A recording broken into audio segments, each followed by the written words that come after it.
ముఖ్యమైన జల విద్యుత్ ఉత్పత్తి కేంద్రాల్లో అధికారులు అకస్మాత్తుగా ఉత్పత్తి నిలిపివేశారు. విద్యుత్ కేంద్రాల్లో మరికొద్ది రోజులు కొనసాగాల్సిన ఉత్పత్తి ఆగిపోయింది. అసలే ఎండాకాలం. ఈ సీజన్లో సహజంగానే ఏసీలు, కూలర్లు, ఫ్యాన్లు ఎక్కువగా వినియోగిస్తారు. విద్యుత్ వినియోగం భారీగా పెరిగిపోతుంది. ఈ నేపథ్యంలో విద్యుత్ ఉత్పత్తి నిలిపివేయడం చర్చనీయాంశంగా మారింది.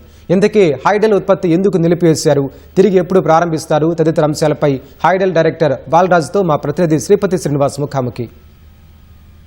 రాష్ట్రంలో ఎండలు మండిపోతున్నాయి, ఉష్ణోగ్రతలు పెరిగిపోతున్నాయి, జలాశయాలు అడుగంటిపోతున్నాయి. మరి ఈ నేపథ్యంలో జల విద్యుత్ కేంద్రాల ఉత్పత్తి పరిస్థితి ఏంటి, దానికి సంబంధించి మరిన్ని వివరాలు మనతో పాటు హైడెల్ డైరెక్టర్ బాలరాజ్ సార్ ఉన్నారు. సార్, ఇప్పుడు రాష్ట్రంలో ఉన్నటువంటి జల విద్యుత్ కేంద్రాల ఉత్పత్తి పరిస్థితి ఎట్లా ఉంది సార్? అసలు ప్రస్తుతానికైతే జల విద్యుత్ హైడెల్ ప్లాంట్లోకి వచ్చేసరికి నాగార్జున సాగర్లో కొంచెం చేస్తున్నాం, పులిచింతలో నడుస్తుంది. నాగార్జున సాగర్లో కూడా పంపింగ్ సిస్టమ్ కూడా నడిచేసి మనం ఆ పంపింగ్ వాటర్ తోటి మనం జనరేట్ చేసుకుంటున్నాం. అదేవిధంగా 27వ తారీఖు నుంచి మాకు ఇరిగేషన్ డిపార్ట్మెంట్లో మాకు లెటర్ ఇచ్చారు. ఈ తాగునీటి కోసం అవసరం కొద్దిగా తక్కువ అవుతున్నాయి అనేసి మాకు ఇయటంతో మేము 27వ తారీఖు నుంచి మేము ఆపడం జరిగింది జనరేషన్. పులిచింతలు నడుస్తుంది. అదేవిధంగా ఇటుపక్క పోచంపాడు, గోదావరి బెట్టలు, పోచంపాడు అక్కడ కూడా జనరేషన్ నడుస్తూ ఉంది. ఈ జనరేషన్ అనేది నడపటం అనేది చేయటం అనేది మాకు ఎస్ఎల్డిస్ నుంచి, Telangana southern load dispatch centre నుంచి మాకు ఇన్స్ట్రక్షన్స్ వస్తాయి. యూనిట్ పెట్టాలనేది దాని ప్రకారం మేము ఒక ఎస్ఎల్డిస్ ఇన్స్ట్రక్షన్ ఇచ్చిన ప్రకారమే మేము యూనిట్ నడుపుతాం. మీరు ఆపండి అని అంటే కంపల్సరీ ఎస్ఎల్డిస్ ఆపంటే ఆపుకోవాల్సింది. ఎందుకంటే మేము జనరేషన్ తీసుకుంది మేము ఎక్కడ ఉపయోగించుకుంది కంపల్సరీగా గ్రిడ్కి ఇవ్వాల్సిందే. గ్రిడ్ ఆదేశాల ప్రకారం మేము యూనిట్లు నడుపుతాం. అది మేము చేసేది. సాధారణంగా వేసవికాలంలో ఈ జనరేషన్ అనేది ఆపేస్తారు, మీరు ఓవర్హాలింగ్ కూడా చేస్తుంటారు ఈ విద్యుత్ కేంద్రాలకు సంబంధించి. అయితే జలాశయాల్లో నీరు అడగంటిన కారణంగా ఆపేస్తున్నారా, లేదంటే ఓవర్హాలింగ్ చేయడంలో భాగంగా ఆపేస్తున్నారా, లేదంటే ఇరిగేషన్ వాళ్ళు ఇచ్చినటువంటి ఇన్స్ట్రక్షన్ వల్ల ఆపేశారు?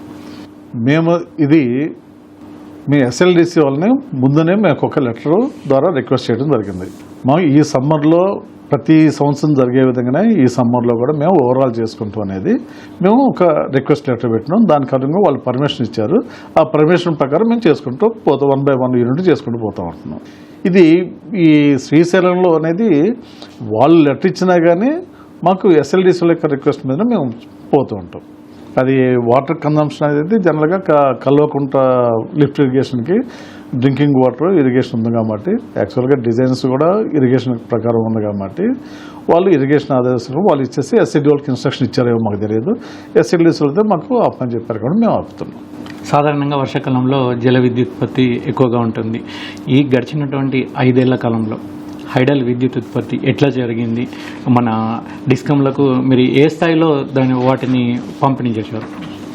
ఈ సంవత్సరం అయితే మా సిఎండి గారు కానీ, మా special chief secretary energy secretary గారు కానీ, మా మంత్రివర్యులు శ్రీ బట్టి విక్రమార్క గారు కానీ, వీళ్ళు అదేవిధంగా మన ముఖ్యమంత్రి వర్యులు రేవంత్ రెడ్డి గారు కానీ వీళ్ళు వచ్చిన కాడి నుంచి మరి ఏదో వర్షాలు అయితే బాగా పడ్డాయి. ఈ వర్షాలతోటి నీళ్ళు వచ్చినా కానీ దానికి అనుగుణంగా మా యూనిట్స్ అన్నీ కూడా, మా హైడెల్ టీం అంతా కూడా యూనిట్స్ అన్నింటినీ కూడా రెడీగా ఉంచారు. దాని తగ్గట్టుగా వాటర్ వచ్చినట్టుగా వాటర్ మొత్తాన్ని కంప్లీట్గా ఉపయోగించుకొని ఈ సంవత్సరం అయితే ఆల్ టైమ్ రికార్డుగా 6,900 మిలియన్ యూనిట్స్ ఓన్లీ హైడెల్ జనరేషనే ఇవ్వడం జరిగింది ఈ సంవత్సరం. అంతకుముందు 22-23లో మాత్రం 6,058 మిలియన్ యూనిట్స్ జనరేషన్ జరిగింది. అది ఏపీఎస్సీబీ కాడ నుంచి అప్పుడు అది హైయెస్ట్. ఇప్పుడు ఈ సంవత్సరం మాత్రం ఇది ఆల్ టైమ్ రికార్డు. ఇది 6,900 ఇప్పటి వరకు ఈ రోజు వరకు 6,902 మిలియన్ యూనిట్స్ జనరేషన్ చేయడం జరిగింది. ఇది ఆల్ టైమ్ రికార్డు. ఇది ఆల్ టైమ్ రికార్డుని దీనిలో భాగస్వామిగా శ్రీశైలం కూడా ఆల్ టైమ్ రికార్డు చేసుకున్నాం. నాగార్జున సాగర్ కూడా తెలంగాణ వచ్చిన కాడ నుంచి నాగార్జున సాగర్లో కూడా ఆల్ టైమ్ రికార్డు వచ్చింది. లోయర్ జోరాల, అప్పర్ జోరాలు కూడా అక్కడ కూడా ఆల్ టైమ్ రికార్డు వచ్చింది. పులిచింతలో కూడా ఉన్న రికార్డుని మళ్ళీ ఇప్పుడు ఇది కూడా ఆల్ టైమ్ రికార్డుకి చేసుకోగలిగినాం. ఇది మా సీఎంకి వచ్చిన ఆదేశాలు కానివ్వండి, మా టీం యొక్క స్పిరిట్ తోటి ఎక్విప్మెంట్ని స్మూత్గా నడవడంతో ఈ యొక్క జనరేషన్ సంపాదించుకోగలిగినాం. ప్రస్తుతం ఈ సీజన్లో ఉన్నటువంటి జలాశయాల నీటి పరిస్థితి ఏంటి, మన జల విద్యుత్పత్తి ఎట్లా కొనసాగుతుంది సార్ ప్రజెంట్ సిచ్యువేషన్? ఈ యొక్క డ్యామ్స్ యొక్క జలాశయాల యొక్క లెవెల్ మెయింటైన్ చేయడం ఇవన్నీ కూడా ఇరిగేషన్ డిపార్ట్మెంట్ చూస్తుందండి. ఈ ఇరిగేషన్ డిపార్ట్మెంటు దాన్ని వాళ్ళ యొక్క ఆదేశాలు ఎస్ఎల్డీసీకి ఇస్తారు. ఎస్ఎల్డీసీ నుంచి మాకు ఇన్స్ట్రక్షన్స్ వస్తాయి, దాని ప్రకారం నడుచుకుంటూ పోతుంటాయి. ప్రస్తుతం అయితే శ్రీశైలంలో 824 ఫీట్లు ఉన్నది. ఇప్పుడు ప్రస్తుతానికైతే లాస్ట్ ఇయర్ కంటే కొంచెం మెరుగ్గానే ఉన్నది. అది కూడా ఈ ఇరిగేషన్ డిపార్ట్మెంట్ ఎప్పుడు మానిటరింగ్ చేసుకొని కళాకృతి లిఫ్ట్ ఇరిగేషన్ కోసం సెక్షన్ లిఫ్ట్ ఇరిగేషన్ కోసం వాటర్ ఉండాలనే ఉద్దేశంతో ముందు జాగ్రత్తగా తీసుకున్నది. అది చాలా మంచి పరిణామం. డ్రింకింగ్ వాటర్ కూడా ఈ సమ్మర్లో సఫిషియెంట్గా ఇవ్వడానికి ముందు వాళ్ళు ప్రణాళిక చేసుకున్నారు కాబట్టి మాకు ముందుగా ఇచ్చారని నేను అనుకుంటున్నాను. Thank you sir. ఈ సీజన్లో అయితే అత్యధికంగా 6,900 మిలియన్ యూనిట్ల విద్యుత్ ఉత్పత్తి చేశామని, ఇది ఈ సీజన్లో అత్యధిక రికార్డు విద్యుత్ ఉత్పత్తి అని కూడా హైడల్ డైరెక్టర్ బాలరాజ్ సార్ అంటున్నారు. అయితే గత సీజన్లతో పోల్చుకుంటే ఇది రికార్డ్ స్థాయి అని కూడా అంటున్నారు. అయితే సాధారణంగా ఈ ఎండాకాలంలో వేసవి సీజన్లో అయితే ఏప్రిల్ తర్వాత ఏవైతే విద్యుత్ ఉత్పత్తి కేంద్రాలు ఉంటే వాటన్నిటిని కూడా ఓవరాల్ చేస్తుంటాము. అయితే అందులో భాగంగానే ఇక ఈ ఇరిగేషన్ వాళ్ళ నుంచి వచ్చినటువంటి ఆదేశాల మేరకు ప్రస్తుతం అయితే కొన్ని ప్రాంతాల్లో కొన్ని విద్యుత్ కేంద్రాల్లో అయితే విద్యుత్ ఉత్పత్తి నిలిపివేశామని అంటున్నారు.